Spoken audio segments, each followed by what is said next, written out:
तो चिरंजीव प्रसाद साहब जो कमिश्नर पुलिस कमिश्नर औरंगाबाद के थे, मैंने उनसे कांटेक्ट किया।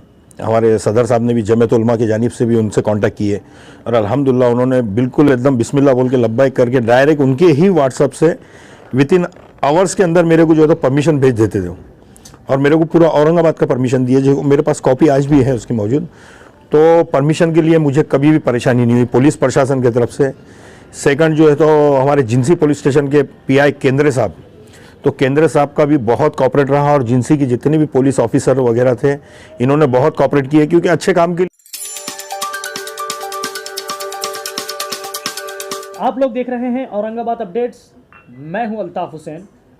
जिस तरीके से हमारा कंसेप्ट चालू था वार पलटवार, उसी के चलते हम लोगों ने एक लॉकडाउन फाइटर्स एक कॉन्सेप्ट चालू किया है। लॉकडाउन में जिन लोगों ने काम किया, जिन लोगों का काम देखकर, जिन लोगों के जज्बातों को देखकर, जिन लोगों के जो कदर की उन्होंने लोगों की, उनको देखकर हमने सल्यूट किया। ऐसे लोगों से हम मुलाकात करते रहेंगे। सबसे पहले मुस्तफ़ा एमके जो कैसर कॉलोनी के रहने वाले हैं, इन्होंने लॉकडाउन जैसी शुरुआत हुआ तो हमने इनको देखा, मुस्तफ़ा खादरी साहब को, कि सबसे पहले मैदान में उतरे। मुस्तफ़ा खान जिस वक्त मैदान में उतरे, हम इनके पास जब फर्स्ट टाइम इनके पास जब हम आए तो देखा कि लॉकडाउन लगा 22 मार्च को जो है जनता कर्फ्यू के बाद लॉकडाउन लगना शुरू हुआ। मुस्तफ़ा एमके ने उसी से शुरुआत करना शुरू की। इस्तकबाल है मुस्तफ़ा साहब आपका बहुत बहुत औरंगाबाद अपडेट्स के अंदर, और जो हमने कॉन्सेप्ट चालू किया है लॉकडाउन फाइटर्स उसके अंदर। Thank you. जिस तरीके से हमने देखा कि आपने जब स्टार्ट हुआ उस वक्त सबसे पहला अगर कोई नाम उठा तो मुस्तफ़ा एमके उठा। तो सब क्या सबसे पहले शुरुआत जिस तरीके से की, हम ये जानना चाहेंगे आपसे कि कैसा एक आपका अनुभव रहा, कैसे लोगों को परेशानी और दिक्कतें जब हुई लोगों को, तो किस तरीके से आप जो है मैदान में उतर गए। सबसे पहले तो मैं अल्लाह से दुआ यही करूँगा कि लॉकडाउन के जो हालात हुए थे, इस तरह के हालात कभी ना आए। इससे हमारे से पहले वाले लोगों ने भी कभी ये इस तरह का नहीं देखा था, पूरे वर्ल्ड का जो लॉकडाउन, और ना ही हमने देखा और आने वाली पीढ़ी भी शायद ना देख पाए।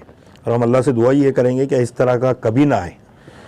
सबसे पहले तो 22 तारीख को जैसे ही मोदी ने जो है एक दिन जनता कर्फ्यू लगाए थे, तो उस वक्त इलेक्शन का भी कुछ तैयारी चढ़ी थी और मेरे पास घर में जो है तो मैंने कुछ अमाउंट भी ला के रखा था अपना इलेक्शन लड़ने के लिए हिसाब से।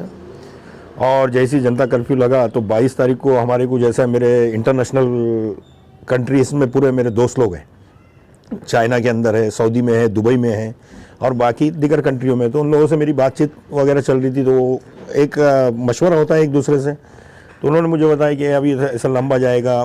स्पेशली मेरे बड़े भाई जो दुबई के अंदर है, रोशन खान करके, उनसे भी मेरा मशवरा हुआ। मेरे दूसरे भाई आसिफ खान है, याया खान है, उनसे ऐसी बातें चीतें हुई तो वो बता रहे थे ऐसा लंबा जाएगा। तो सडनली एक हमारे को एक दिमाग में ये आ गया कि यार ये हो सकता है आगे अभी लंबा जाने का, जैसा जिस तरह से बड़े बाजार हैं। तो मैंने 23 तारीख को जिस दिन ओपन हुआ तो मेरे पास जो अमाउंट था मैंने वो लेके सीधा मैं पहुंच गया मोंडा। तो मोंडे के अंदर जो है तो बहुत भीड़ थी, लोगों तक बात चले गई थी कि भाई ये लॉकडाउन अभी 4-8 दिन और चलेगा, 10 दिन चलेगा। तो वहाँ पे से मैंने होलसेल में सामान ले लिया, काफ़ी सामान ख़रीद चुका था मैं, जैसे तेल हो गया, आटा हो गया, 4-5 किस्म की दाल हो गई, नमक वगैरह जो ज़रूरियात की चीज़ें। और वो ज़रूरियात की चीज़ें लेके मैंने जो है तो 1 महीने का किट 23 तारीख को मैंने यहाँ पे माल उतार लिया। और 23 की रात में मेरे जो उतने भी दोस्त अहबाब, मेरे घर के छोटे बच्चे से लेके बड़े तक, मेरी फैमिली के मेम्बरों ने, सब ने बहुत कॉपरेट किया उस टाइम पे। और उसी दौरान में हमने जो है तो 23 तारीख को ही हमने किट तैयार करे और 24 से हमने जो है तो बांटना भी चालू कर दिए थे। अच्छा मुस्तफा साहब, जिस तरीके से आप बता रहे किट्स बांटना शुरू करते थे, जब किट्स ख़त्म हो जाती थी, ख़त्म हो गई, तो फिर माल मोंडे में जो तो लोग एक साथ होंकार मच गया, लोग दौड़ने लगे सब जमा करने के लिए। फिर उसके अलावा बहुत सारे लोगों ने किट्स भी बांटी वहाँ से लेके। जब माल ख़त्म हो जाता था तो कैसे फिर आप लोग वहाँ पर उस चीज़ को अवेलेबल करते? मोंडे के अंदर एक दुकान है, उनका मुझे अभी नाम याद नहीं आ रहा है, वो मेमन की दुकान है, लेकिन वो उन्होंने माशाल्लाह हमारे को बहुत सपोर्ट किया क्योंकि मैंने उनको बोला कि देखिए ये लॉकडाउन का वक्त है और मुझे जो है तो गरीबों को बांटना है। तो मैं अपने घर के लिए नहीं ले रहा हूँ, मेरे घर में तो भरा है, लेकिन मैं दूसरों को बांटना चाह रहा था। तो उन्होंने मुझे बहुत बेचारों ने हेल्प किए, आटे से लेके उनके पास में जितना भी मटेरियल होता था वो सब उन्होंने दिए। ऑयल वालों ने, तेल वालों ने तेल दिए। फिर बाद में बहुत परेशानी भी आई तो मैंने इम्तियाज़ साहब को भी फ़ोन किया, MP साहब हमारे औरंगाबाद के, और अल्हम्दुलिल्लाह इम्तियाज़ सर ने भी जो है तो मेरे को हर बार रिस्पांस दिए, मुझे फ़ोन उठाए मेरा हर टाइम पे, क्योंकि इतने लॉकडाउन के अंदर उन्होंने जब भी मैंने मोमेंट पे फ़ोन किया उन्होंने फ़ोन उठाया, मैंने उनको अपडेट दिया, मतलब सर हमको ये चाहिए वो चाहिए, वो बोलते थे जाओ अगर नहीं दिए तो मेरे बात करा देना। तो अल्हम्दुलिल्लाह परेशानी तो आई क्योंकि माल नहीं था, माल आ भी नहीं रहा था। और फिर उसी दौरान में जो है तो किराना दुकान जो थी वो, तो उनकी फ़ोन पे ही बात चल रही थी कि चावल के लिए, तो वो कंटेनर जो है तो 20 फीट का वो कंटेनर मंगा रहे थे। तो मैंने उनको बोला उसको डबल कर दो आप, ये मैं आपको पेमेंट देता हूँ, आप उसको डबल कर दो, वो मैं ले लूँगा पूरा। तो अल्हम्दुलिल्लाह उस दौरान में फिर वो माल भी आ गया और सिलसिला इस तरह से चलता रहा। सब जैसे जिस तरीके से हमने देखा कि पुलिस की तरफ से परमिशन नहीं मिल रही थी, लोग मारे मारे फिर रहे थे, बाहर जाने वालों के तो वो हाल थे साहब कि लोगों के पैरों में जो है छाले आ गए, बच्चे दूध के लिए तरस गए। एक ज़मीन के ऊपर मैं तो समझता हूँ साहब सबसे बड़ा अगर अहंकार अगर कोई देखने को मिला तो लॉकडाउन के अंदर हमने देखा, यूपी बिहार के लोग हो गए जिस तरीके से। तो मुस्तफ़ा साहब मेरा सवाल ये आपसे रहेगा कि पुलिस की तरफ से परमिशन कैसे आपको मिली, फिर कहाँ आपको कॉपरेट हुआ पुलिस की तरफ से? उस वक्त में सबसे पहले मैं जो है तो चिरंजीव प्रसाद साहब जो पुलिस कमिश्नर औरंगाबाद के थे, मैंने उनसे कांटेक्ट किया। हमारे सदर साहब ने भी जमीयत उलमा की जानिब से भी उनसे कांटेक्ट किए और अल्हम्दुलिल्लाह उन्होंने बिल्कुल एकदम बिस्मिल्लाह बोल के लब्बाइक करके डायरेक्ट उनके ही व्हाट्सएप से वितिन आवर्स के अंदर मेरे को जो है तो परमिशन भेज देते थे और मेरे को पूरा औरंगाबाद का परमिशन दिए, जो मेरे पास कॉपी आज भी है उसकी मौजूद। तो परमिशन के लिए मुझे कभी भी परेशानी नहीं हुई पुलिस प्रशासन की तरफ से। सेकंड जो है तो हमारे जिंसी पुलिस स्टेशन के पीआई केंद्रे साहब, तो केंद्र साहब का भी बहुत कॉपरेट रहा और जिंसी की जितने भी पुलिस ऑफिसर वगैरह थे इन्होंने बहुत कॉपरेट किए, क्योंकि अच्छे काम के लिए हर कोई आगे बढ़ता है। तो इस तरह से उनका भी बहुत कॉपरेट रहा और मेरे को घर के ऊपर जो है तो ये आलम हो गया था मेरे कि मैं एक परेशान हो गया था, इतनी आवाम आना चालू हो गई थी मेरे पास में। औरंगाबाद का ऐसा कोई इलाका नहीं बाकी था जहाँ से लोग लेडीज़ ज़्यादातर, यानी 99% लेडीज़ मेरे पास आ रही थी। तो मैंने उसके लिए एक प्लानिंग कर लिया था कि आधार कार्ड लेना है, उनका कॉन्टैक्ट नंबर लेना है और उनको अब यहाँ से देने के बजाय उनके घर पे अपने को घर तक पहुँचाना है। मतलब उसके अलावा कहीं से कॉपरेट रहा आपको, किसी पार्टी से या किसी कहीं से, या फिर आप ही की तरफ से पूरा? नहीं, कोई पार्टी से कोई हमने ना मुतालबा किया है ना कोई कॉपरेट हमारा था।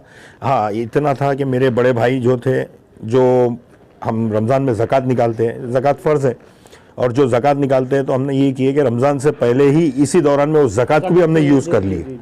और हमारे पाँचों भाई ने जो है अल्हम्दुलिल्लाह हम लोगों का जितना भी है और मेरे फैमिली के जितने भी मेंबर थे, इवन मेरी बच्ची जो है छोटी, अभी आपने देखे होंगे, उसका चैरिटी बॉक्स था और दूसरे बच्चों के भी चैरिटी बॉक्स थे।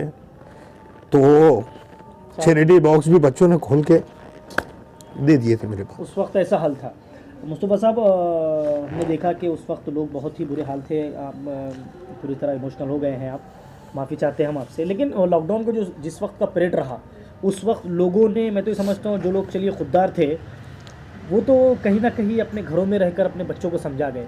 सब रमज़ान में कैसा अनुभव रहा आपका? रमज़ान का तो बहुत बुरा हाल था। तो उस दौरान में अल्हम्दुलिल्लाह मेरे जो फ्रेंड सर्कल भी था और मेरे भाई, जैसा मैं बता रहा हूँ कि रोशन भाई मेरे दुबई में जो है, he is my God father, और दूसरे भाई मेरे आसिफ भाई, याहिया भाई, इकबाल भाई, ये मेरे चारों बड़े भाई। तो इन लोगों का जो कॉपरेट था वो सबसे बड़ी हिम्मत थी। फिर मेरे वालदा, मेरी वाइफ, मेरे भाभी लोग, बच्चे लोग जितने भी हैं, सबसे पहले इंसान को होना चाहिए उसके घर का माहौल और उसका सपोर्ट, तो जब भी इंसान आगे बढ़ता है। फिर उसके बाद में मेरे दोस्त लोग जितने सऊदी में, दुबई में हैं, इन लोगों की भी हिम्मत, इन लोग ने भी पैसा मुझे भेजा है। यहाँ के जो दोस्त लोग थे इन्होंने भी अपने पास से ला के पैसा ये किया और इस तरह से सिलसिला, अल्लाह ताला की मदद जिसको बोलते हैं, नीयत अगर साफ़ होती है तो वो सिलसिला चलता रहता है। और अल्हम्दुलिल्लाह मुझे पता चला आप जमात उलमा हिंद के अंदर भी एक पोस्ट रखते हैं, कि अब इस वक्त क्या पोस्ट है आपकी जमात उलमा हिंद? जमात उलमा हिंद के अंदर मैं जो है तो एक लीगल सेल प्रेसिडेंट हूँ। जो बेगुनाह जेलों में बंद हैं उनको छुड़ाने का काम होता है। शहर में मैं खाजिन हूँ, शहर का खाजिन हूँ और मजलिस आमिला का रुकन हूँ मराठवाड़ा का। अच्छा, अभी कितने लोग आपके, मतलब आपके हाथ पे जो बेगुनाह जेलों में थे, कितने लोगों को आप मतलब बाहर निकाल चुके हैं? अभी जैसे कि लॉकडाउन में एक 5 लोगों का जो केस हुआ था, वो दिल्ली गेट पे जो घटना हुई थी, तो उनके लिए हमने जो है तो सेशन कोर्ट में बहुत ये किए, वहाँ से हमको नहीं मिला। फिर हमने ज़मीन उनकी जो है तो हाई कोर्ट से लिए, हाई कोर्ट से उनको ये करके उनको रिहा कराया अल्हम्दुलिल्लाह।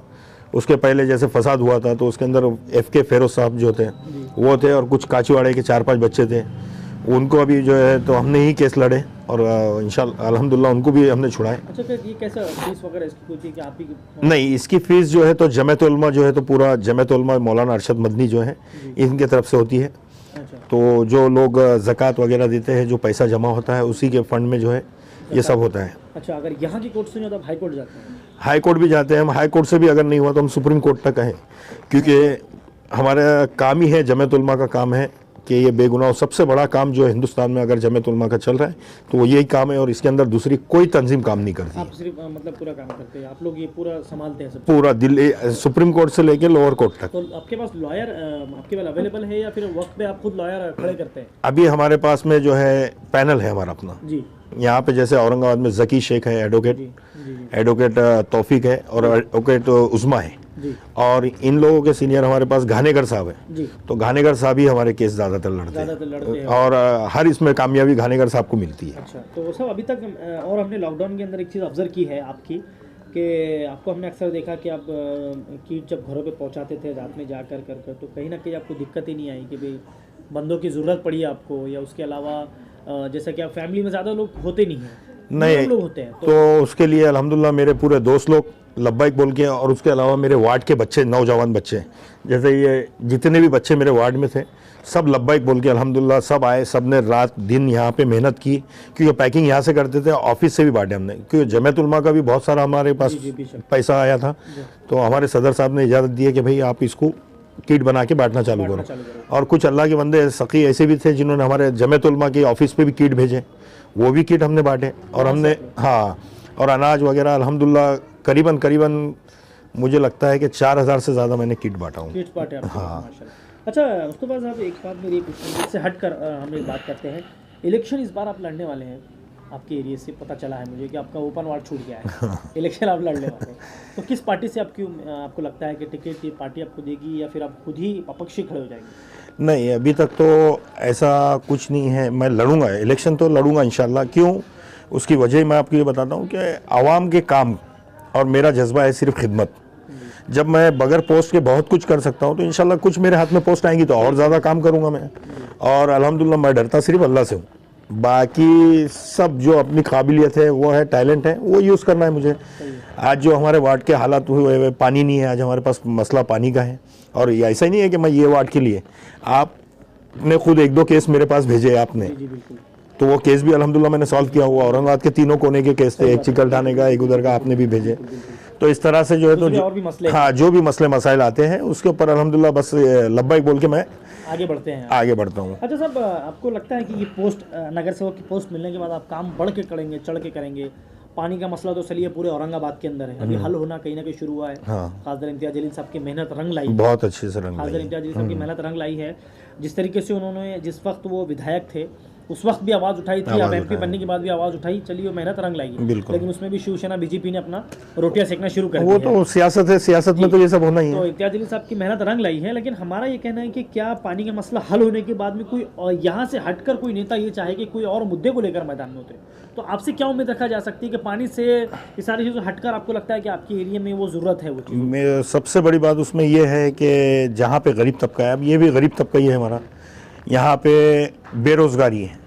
तो मेरा एक इंटेंशन ऐसा है, मेरे कुछ कंपनी से बहुत अच्छे लिंक्स है, जो कंपनी वालों को मैं यहाँ पे इनवाइट करूँ, उन लोगों से बच्चों का इंटरव्यू लूँ, और एक बच्चा, 2 बच्चे, 3 बच्चे किसी एरिया से, हर एरिया से अपने मतलब जो एरिया है उनसे कंपनियों के अंदर उनको रोजी रोटी से लगाऊँ, ताकि अगर घर का एक बंदा अगर सही रोजी से लगता है उसके पीछे 5 लोग खाने वाले होंगे।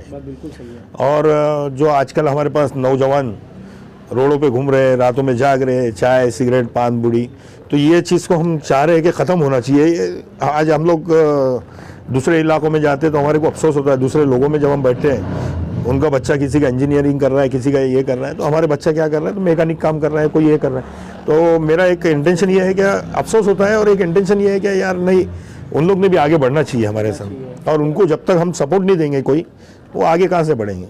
मुस्तफा साहब, पहले कौन सी पार्टी से थे आप, मतलब शुरुआत कहाँ से की आपने? मैं पहले जो है तो 2007 में जो है तो मैं कांग्रेस में था, और मैं ज़िले का सचिव था उसमें जी।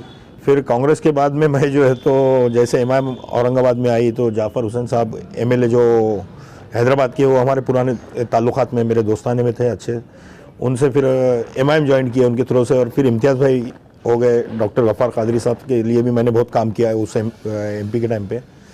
फिर उसके बाद से मैं न्यूट्रल हो चुका हूँ। अच्छा, अभी इस वक्त किसी पार्टी में नहीं है? अभी सिर्फ खिदमत वाली पार्टी है। अच्छा, जज्बा खिदमत, जमात उलमा का काम ही एक ऐसा है कि जिसके अंदर कोई नाम की ज़रूरत नहीं होती है, काम की ज़रूरत है वहाँ काम पे। करने वाले लगते हैं वहाँ पर। हाँ, तो अल्हम्दुलिल्लाह। मुस्तफा साहब, आपको ऐसा लगता है कि जमात उलमा का जिस तरीके से काम आप कर रहे हैं, लोग, आपको लगता है कि अब जमात उलमा को कोई हटकर काम करना चाहिए? जैसे कि अब, जैसे ठीक है, अब एक तरीके का जेल का काम हो गया, दूसरे दीगर काम हो गए, तो आपको लगता है कि जमात उलमा ने आप जो है पढ़ाई की तरफ ध्यान देना चाहिए? उसके अलावा जमात उलमा ने जो है इस बार लोगों को मैदान में उतारना चाहिए? नहीं, पहली बात तो ये है कि जमात उलमा पॉलिटिक्स कल पार्टी नहीं है, मौलाना अरशद मदनी ये पॉलिटिकल पार्टी नहीं है हमारी। दूसरी बात जो है, तो अगर मैं जैसे जमात उलमा में हूँ, मैं इलेक्शन लड़ता हूँ, तो वो सपोर्ट करते हैं, करेंगे इंशाल्लाह, मुझे उम्मीद है कि करेंगे क्योंकि मेरा काम है। और दूसरी बात, मेरे वार्ड के भी जो लोग हैं उनकी बहुत मोहब्बत है मेरे साथ में जुड़ी हुई, वो एक अलग प्लेटफॉर्म हो गया। और दूसरे एजुकेशन का आपने जो बोले, तो जमात उलमा एजुकेशन के लिए स्कॉलरशिप भी प्रोवाइड करती है। इसके पहले हमने औरंगाबाद के अंदर 40 वकीलों को हमने जो है स्कॉलरशिप दी है, कुछ स्टूडेंट्स को स्कॉलरशिप दी है। और जैसे कि अभी हमारे ऑफिस पे जैसा आते हैं कोई बच्चे, तो उनके लिए भी हम करते हैं, ऐसा नहीं। हाँ, किताबें वगैरह जमात उलमा का है काम। सब। और एक मेरा सवाल ये है, थोड़ा अब पॉलिटिशियन की तरफ मैं आता हूँ। कांग्रेस, राष्ट्रवादी और शिवसेना, ये तीनों मिलकर लड़ेगी। बिल्कुल। एमआईएम का हल्ला बोल है। अब अगर आप अपक्ष उतर जाते हैं मैदान, तो आपको लगता है कि आप बाजी मार जाएंगे? मुझे तो पूरा यकीन है, जिस तरह से मेरे वार्ड के अंदर मेरी खिदमतों को मैं अंजाम देता हूँ, और ख़िदमत जो नौजवान मेरे साथ में जुड़े हैं, जो बुज़ुर्ग मेरे साथ से जुड़ी है, जो माँ बहनें हमारे वार्ड की मेरे साथ से जुड़ी है, कहीं ना कहीं वो भी ये सोचते हैं कि एक न्यू जनरेशन और एक लीडर और एक पढ़ा लिखा इंसान होना चाहिए। तो ये बस वो बेस पे मैं इंशाल्लाह लड़ूंगा, और इंशाल्लाह उम्मीद तो अल्लाह से रखूँगा मैं।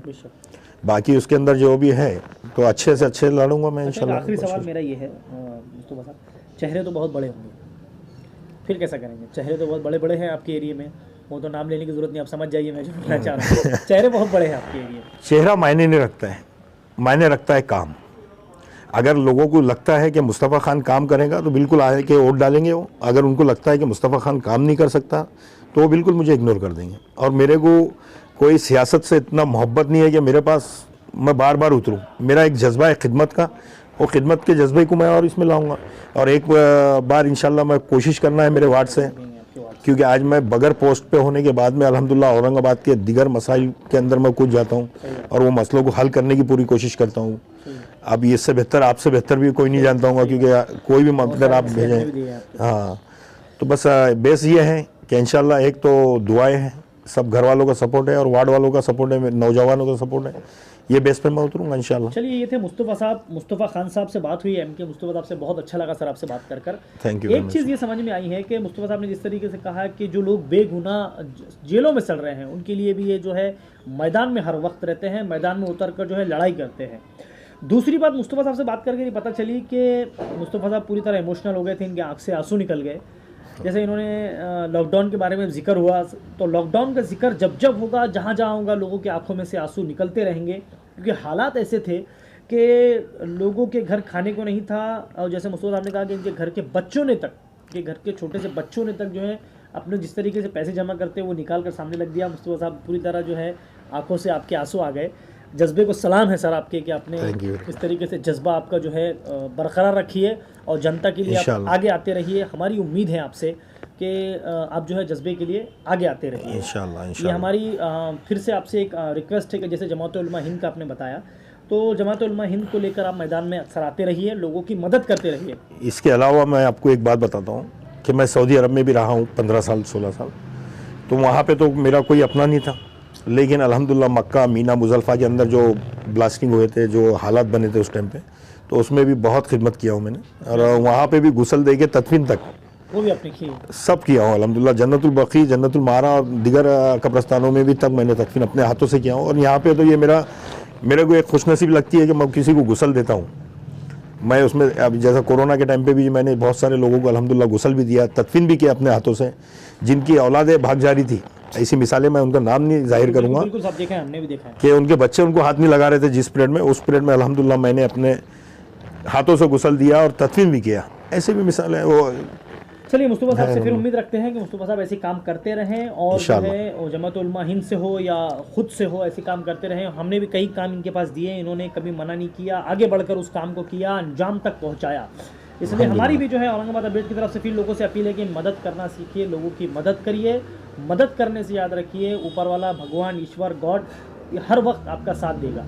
कैमरामैन जियाउल हक के साथ मैं अल्ताफ़ हुसैन, आप लोग देख रहे हैं औरंगाबाद अपडेट्स।